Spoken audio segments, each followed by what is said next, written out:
I remember being in our old church building, and we call it Crack Alley Church. But I remember going upstairs one day, and one of the kids came in.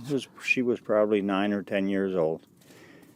And I find kids in the city, or the inner city anyway, learn to be a mom very, very fast, and learn how to take on the responsibilities of a household very, very quickly, and learn to take the role of a mother and a father at some times very fast.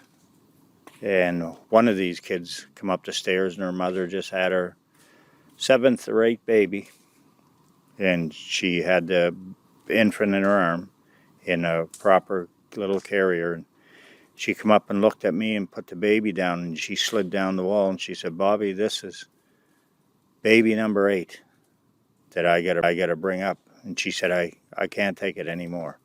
I felt so sorry for that kid. And she was a kid. She should have been being pampered herself. Her mother should have been looking after her and the born baby. But anyway, I remember her sliding down the wall, putting her hands on her face and crying and say, "I can't take it anymore." What a load to put on a young kid. But you're going to find in the inner city that's a role that is taken on very a lot, where the mother is either into stuff she shouldn't be doing, or just doesn't have the patience, or just puts that burden on that little girl. And that little girl, when she's young, all she wants to do is get out of the house and have a life. But she's one of the kids that I remember sliding down the wall and her hands on her face and crying, just bawling, saying, "I can't take it anymore. I got to raise another baby." And she had a 2 and 3-year-old tagging along behind her. But that's one of the stories. And I remember one Christmas after I had been separated for a while. I imagine I'd been alone for 4 or 5 years. It was Christmas. A lot of the kids that I was involved with, made sure they were all looked after. And I called around and, just to wish them Merry Christmas and see if everything was all right. And anyway, I just called a few kids, and I grabbed my hunting gear and outdoor gear together and packed a lunch and a backpack and headed up to the woods with my snowshoes. The snow was deep, and I put my snowshoes on, and I always carried my phone.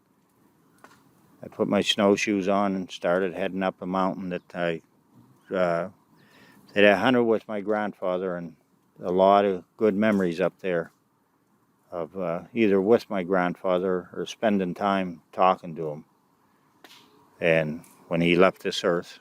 But anyway, I got a phone call, and it was from one of the little kids, about a 12-year-old little boy, and he said, "Bobby, are you around?"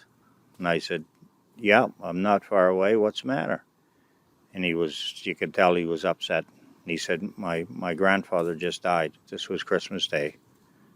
He said, "My grandfather just died." He said, "Can you please come home with me?" And I said, "You know what, bud, I'm really not doing nothing anyway, so give me about half an hour to get cleaned up." Anyway, I trampled down off that mountain, took all my gear off and threw it in the back seat, and I went in and sat down and talked to this little boy about losing his grandfather, because I lost mine.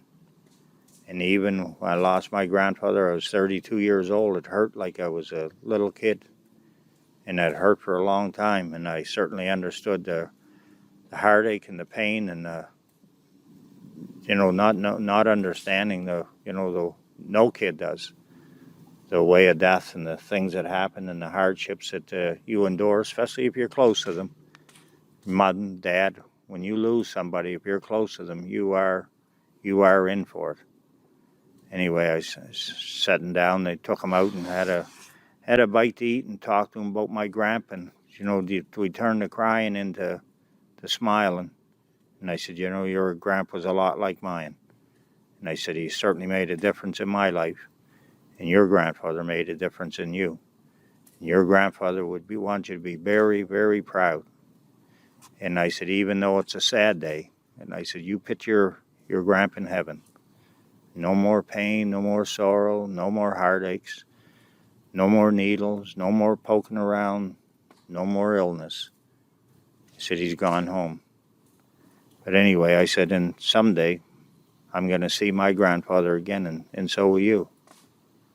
But anyway, that's a story that I don't forget when I see this young boy, and he's not a young boy anymore. He's a young man.